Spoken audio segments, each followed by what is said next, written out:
అందరికీ నమస్కారం. మన జీవితాన్ని శాసించేది ఏంటి? బయట జరిగే సంఘటనలా? లేక మన లోపల జరిగే ఆలోచనల యుద్ధమా? చాలాసార్లు మన మనసే మన మాట వినదు గదా. ఏదో చెయ్యాలనుకుంటాం, కాని మనసులో ఏవేవో నెగటివ్ ఆలోచనలు వచ్చి మనల్ని వెనక్కి లాగుతూ ఉంటాయి. ఒక తెలియని శక్తి మనల్ని నడిపిస్తున్నట్టు అనిపిస్తుంది. అయితే ఆ శక్తిని మన చేతుల్లోకి తీసుకోవటం సాధ్యమే. మన మనసుని మనకు నచ్చినట్టుగా ఒక పాజిటివ్ డైరెక్షన్లో మలుచుకోవటం సాధ్యమే. ఈరోజు మనం దాని గురించే మాట్లాడుకోబోతున్నాం. ఇవి కేవలం మోటివేషనల్ మాటలు కాదండి. ఇది మన మైండ్ను రీప్రోగ్రామ్ చేయడానికి ఒక ప్రాక్టికల్, సైన్స్ ఆధారిత గైడ్ అన్నమాట. ఒక్క నిమిషం నిజాయితీగా మనల్ని మనం ప్రశ్నించుకుందాం. ఉదయం నిద్ర లేవగానే మీ మనస్సులో వచ్చే మొదటి ఆలోచన ఏంటి? అద్దంలో చూసుకున్నప్పుడు ఈరోజు నేను ఏదో ఒకటి సాధిస్తాను అనే ఉత్సాహం వస్తోందా? లేదంటే అబ్బా మళ్ళీ ఈరోజొకటి మొదలైందా అని నిస్సత్వ ఆవరిస్తోందా? సరే, ఆఫీస్లో బాస్ ఏదైనా పని చెప్పినప్పుడు నేనిది చెయ్యగలను అనిపిస్తోందా? లేక నా వల్ల కాదు, ఎక్కడ తప్పు చేస్తాను అనే భయం మొదలవుతోందా? మనం పెద్దగా పట్టించుకోని చిన్న చిన్న మాటలు, ఈ అంతర్గత సంభాషణలు చాలా శక్తివంతమైనవి. అవును, ఆ మాటలే మన భవిష్యత్తును నిర్మిస్తాయి. ఇదేదో ఫిలాసఫీ కాదండి, దీని వెనుక పక్కా సైన్సుంది. మన మెదడుని ఒక మట్టి పొలంలా ఊహించుకోండి. మనం ఒకే దారిలో పదే పదే నడిస్తే ఏమవుతుంది? అక్కడొక గట్టి బాట ఏర్పడుతుంది కదా. అలాగే మనం ఒకే రకమైన ఆలోచనను, ఉదాహరణకి నేను బలహీనుడిని అనే ఆలోచనను పదే పదే చేస్తే మన మెదడులో ఆ ఆలోచన కోసం ఒక బలమైన న్యూరల్ పాత్వే, అంటే ఒక నరాల దారి ఏర్పడిపోతుంది. దాంతో ఆ ఆలోచన ఆటోమేటిక్గా వచ్చేస్తుంది. దీన్నే సైన్స్లో న్యూరోప్లాస్టిసిటీ అంటారు. అంటే మన ఆలోచనల ద్వారా మన మెదడు యొక్క భౌతిక నిర్మాణాన్ని మార్చగలమన్నమాట. ఎంత అద్భుతమైన విషయం కదా. సరే, అంతా బాగానే ఉంది. కాని మనకు ఇష్టం లేకపోయినా, వద్దనుకుంటున్నా ఈ నెగటివ్ ఆలోచనలు ఎక్కడ్నుంచి పుట్టుకొస్తున్నాయి? దీనికి సమాధానం మనం మైండ్లో ఉన్న ఒక రహస్య ప్రోగ్రాంలో ఉంది. మన స్మార్ట్ఫోన్లో బ్యాక్గ్రౌండ్లో కొన్ని యాప్స్ రన్ అవుతూ బ్యాటరీని తినేస్తుంటాయి కదా, మనకు తెలియకుండానే. సరిగ్గా అలాగే మన మైండ్లో కూడా మనకు తెలియకుండానే ఒక పాత ప్రోగ్రాం రన్ అవుతూ మన ఎనర్జీని, మన ఆనందాన్ని నిశ్శబ్దంగా తినేస్తూ ఉంటుంది. అసలు ఈ ప్రోగ్రాము మన మైండ్లోకి ఎప్పుడు, ఎలా ఇన్స్టాల్ అయింది? ఇది మన చిన్నప్పుడు జరిగింది. మనసు పసిదిగా ఉన్నప్పుడు, అంటే సుమారు 7 ఏళ్ల వయసులోపు మన చుట్టూ ఉన్నవాళ్లు చెప్పిన మాటలు, మన అనుభవాలు ఫిల్టర్ లేకుండా నేరుగా మన సబ్కాన్షియస్ మైండ్లో రికార్డైపోతాయి. ఉదాహరణకి, ఎవరైనా టీచర్ నువ్వు లెక్కల్లో వీక్ అన్నారనుకోండి, లేదా ఇంట్లో డబ్బు సంపాదించడం చాలా కష్టంరా అనే మాటలు పదే పదే విన్నారనుకోండి, ఆ మాటలన్నీ మన మైండ్లో ఒక పాత క్యాసెట్లా రికార్డైపోతాయి. ఇప్పుడు మనం పెద్దయ్యాక కెరియర్లో రిస్క్ తీసుకోవాలన్నా, డబ్బు విషయంలో ఏదైనా నిర్ణయం తీసుకోవాలన్నా ఆ పాత రికార్డింగే మనల్ని తెలియకుండా వెనట్టి లాగుతూ ఉంటుంది. ఈ మాటలు వింటుంటే ఎక్కడో మన గురించి కూడా మాట్లాడుతున్నట్టే అనిపిస్తుంది కదా. నేను సరిపోనేమో, నాకెప్పుడూ ఇంతే, నేనిది చెయ్యలేను. ఉదాహరణకి, కిరణ్ అనే ఒక సాఫ్ట్వేర్ ఇంజనీరున్నాడు. చాలా టాలెంటెడ్. కానీ చిన్నప్పట్నుంచి ఇంట్లో వాళ్ల అన్నయ్యతో పోలుస్తూ ఉండేవారు. చూడు, మీ అన్నయ్య ఎంత యాక్టివ్గా ఉన్నాడో, నువ్వేంటి ఇలా డల్గా ఉంటావని. ఇప్పుడు కిరణ్కి ఆఫీస్లో టీం లీడ్ అయ్యే అవకాశం వచ్చింది. అందరూ తనని మెచ్చుకుంటున్నారు. కాని కిరణ్ మనస్సులో మాత్రం, నేను దీనికి సరిపోను, వాళ్లందర్నీ నేను హ్యాండిల్ చెయ్యగలనా, నాలో ఆ కెపాసిటీ లేదు అనే ఆలోచనలు తిరుగుతున్నాయి. ఎందుకని? అతని టాలెంట్ తక్కువా? కాదు. అతని మైండ్లో ఆ పాత టేప్ లూప్ ఇంకా ప్లే అవుతూనే ఉంది. అదే అతన్ని వెనక్కి లాగుతోంది. సరే, ఈ సమస్య గురించి తెలిసిందే. కానీ పరిష్కారమేంటి? ఈ పాత అరిగిపోయిన క్యాసెట్ని ఆపేసి మనకు నచ్చిన కొత్త మ్యూజిక్ ప్లే చేయడం ఎలా? దీనికి ఒక మాస్టర్ కీ ఉంది. 2 అక్షరాల పదం, కాని చాలా శక్తివంతమైనది. అదే నేను. ఈ నేను అనే పదాన్ని ఉపయోగించి ఇచ్చే ఆదేశం మన పాత ప్రోగ్రాంను రీరైట్ చేయగలదు. ఈ ఐ యామ్ లేదా నేను అఫర్మేషన్ అంటే ఏంటి? ఇది కేవలం ఏదో పాజిటివ్గా అనుకోవడం కాదు. ఇది మన సబ్కాన్షియస్ మైండ్కి, మన లోపల ఉన్న శక్తివంతమైన కంప్యూటర్కి మనమిచ్చే ఒక డైరెక్ట్ కమాండ్, ఒక ఆర్డర్ అన్నమాట. గమనించండి, మనం నేను ధైర్యంగా ఉండగలనా అని అడగట్లేదు, నేను ధైర్యంగా ఉన్నాను అని డిక్లేర్ చేస్తున్నాం. మనం ఆర్డర్ ఇచ్చినప్పుడు మన బ్రెయిన్ తర్కాన్ని పక్కన పెట్టి, ఓకే, బాస్ ఆర్డర్ ఇచ్చారు, ఇప్పుడు ఇతన్ని ధైర్యవంతుడిగా మార్చడానికి ఏం చేయాలో చూద్దాం అని పని మొదలు పెడుతుంది. అది లాజిక్ను దాటి నేరుగా మన ఐడెంటిటీని మారుస్తుంది. ఇంతకీ ఇది ఎలా పనిచేస్తుంది? దీని వెనుక ఒక అద్భుతమైన సైంటిఫిక్ రహస్యం దాగి ఉంది. మన మెదడుకు ఒక విషయంలో అస్సలు తేడా తెలియదట. ఇంతకీ అదేంటంటే ఊహకు మరియు వాస్తవానికి మధ్య తేడాను అది గుర్తించలేదు. నమ్మట్లేదా? సరే, ఒక చిన్న ప్రయోగం చేద్దాం. మీ కళ్ళు మూసుకొని మీ చేతిలో ఒక పసుపు పచ్చని నిమ్మకాయ ఉన్నట్టు ఊహించుకోండి. దాన్ని కట్ చేసి ఒక ముక్కని నోట్లో పెట్టుకొని చప్పరిస్తున్నట్టు ఫీల్ అవ్వండి. ఏమైంది? నోట్లో లాలాజలం ఊరిందా? చూడండి, అక్కడ నిజంగా నిమ్మకాయ లేదు, కానీ మన మెదడు దాన్ని నిజమనుకొని రియాక్ట్ అయింది. సరిగ్గా ఇదే సూత్రం మన నమ్మకాలకు కూడా వర్తిస్తుంది. మనం నేను ఆత్మవిశ్వాసంతో ఉన్నాను అనే పదే పదే అనుకున్నప్పుడు, ఫీలైనప్పుడు మన మెదడు దాన్ని నిజమనుకొని ఆత్మవిశ్వాసానికి సంబంధించిన కొత్త నరాల దారులను నిర్మించడం మొదలుపెడుతుంది. మొదట్లో అది మనకి అబద్ధంలా అనిపించొచ్చు, కాని పదే పదే చెప్పడం ద్వారా ఆ అబద్ధమే మన కొత్త నిజంగా మారిపోతుంది. సరే, ఈ థియరీ అంతా వినడానికి చాలా బావుంది.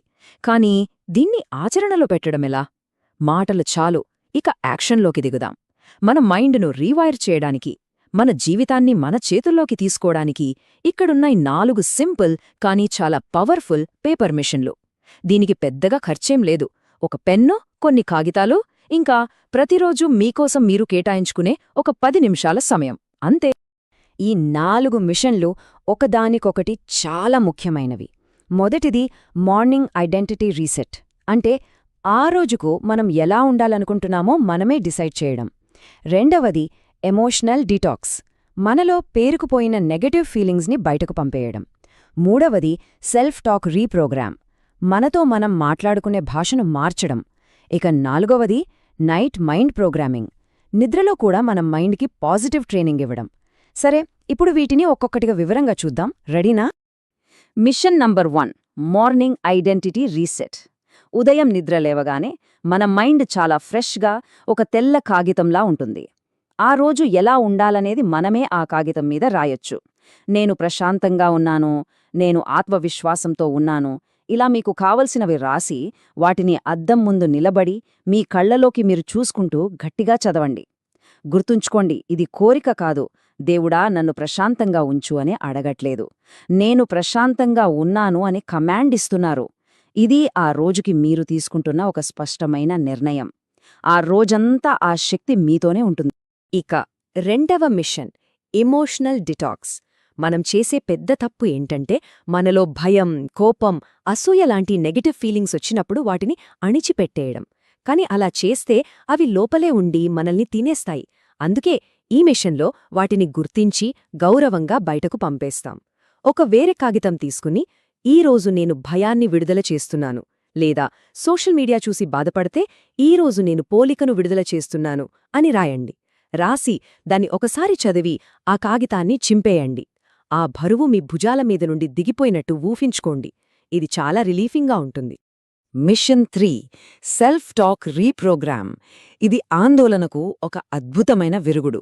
మన చుట్టూ ఉన్న ప్రపంచం ఎప్పుడు నువ్వు ఇంకా బెటర్గా ఉండాలి, నీ దగ్గర అది లేదు, ఇది లేదు, నువ్వు సరిపోవు అని చెప్తూనే ఉంటుంది. వీటన్నిటికీ విరుగుడు ఈ ఒక్క శక్తివంతమైన వాక్యం, నేను సరిపోతాను. I am enough. అంటే నా బలాలతో, బలహీనతలతో నేను ఉన్నది ఉన్నట్టుగా సంపూర్ణమే. నేను ప్రశాంతతకు అర్హుడిని. నేను నన్ను నమ్ముతున్నాను. ఈ మాటలను ప్రతిరోజూ రాయడం వల్ల మనల్ని మనం ప్రేమించుకోవడం, గౌరవించుకోవడం నేర్చుకుంటాం.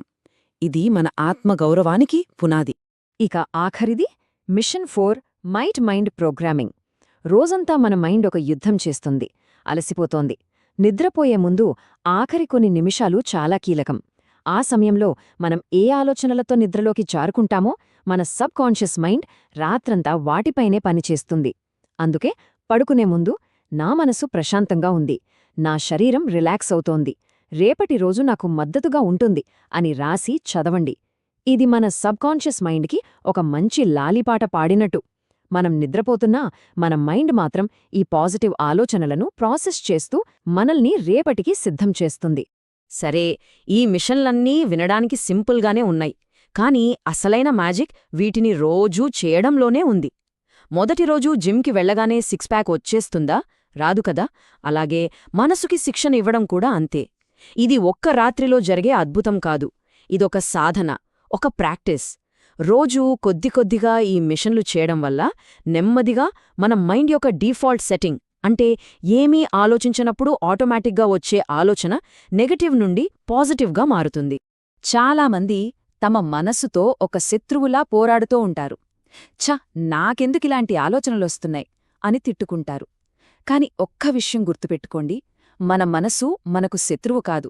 దానికి కేవలం సరైన శిక్షణ లేదు, అంతే. అదొక అల్లరి చేసే చిన్న కుక్కపిల్లలాంటిది. దాన్ని మనం తిట్టి కొడితే అది ఇంకా భయపడి మూలన కూర్చుంటుంది. అదే దానికి ప్రేమగా, ఓపికగా రోజూ కొంచెం కొంచెం ట్రైనింగ్ ఇస్తే అదే మనకు అత్యంత నమ్మకమైన బెస్ట్ ఫ్రెండ్ అవుతుంది. మన మనసుకు కావాల్సింది కూడా అదే, మన ప్రేమ, మన ఓపిక, మన శిక్ష. ఇక్కడ లక్ష్యం నెగటివ్ ఆలోచనలను పూర్తిగా ఆపేయడం కాదు, అది అసాధ్యం కూడా. లక్ష్యం పరిపూర్ణత కాదు, స్పృహతో చేసే ప్రయత్నం. ఒక నెగటివ్ ఆలోచన వచ్చినప్పుడు అయ్యో నేను మళ్ళీ ఫెయిలయ్యాను అని మిమ్మల్ని మీరు తిట్టుకోకండి, దయచేసి అలా చెయ్యొద్దు. కేవలం దాన్ని గమనించండి, ఒక సాక్షిలా చూడండి. ఓకే, నా పాత ప్రోగ్రాం నుండి ఒక ఆలోచన వచ్చింది, పర్లేదు అని దాన్ని అంగీకరించి ఇప్పుడు నేను దీని బదులు ఏ కొత్త ఆలోచనను ఎంచుకోవాలి అని శాంతంగా మిమ్మల్ని మీరు ప్రశ్నించుకోండి. ఆ గమనించే క్షణమే అసలైన మార్పు, అదే అసలైన విజయం. కాబట్టి చివరిగా ఎంపిక మన చేతుల్లోనే ఉంది. మన చిన్నప్పుడు ఎవరో రాసిన ఆ పాత అరిగిపోయిన స్క్రిప్ట్నే జీవితాంతం చదువుతూ ఉండిపోవాలా, లేక మన జీవితానికి మనమే ఒక కొత్త అద్భుతమైన కథ రాసుకోవాలా?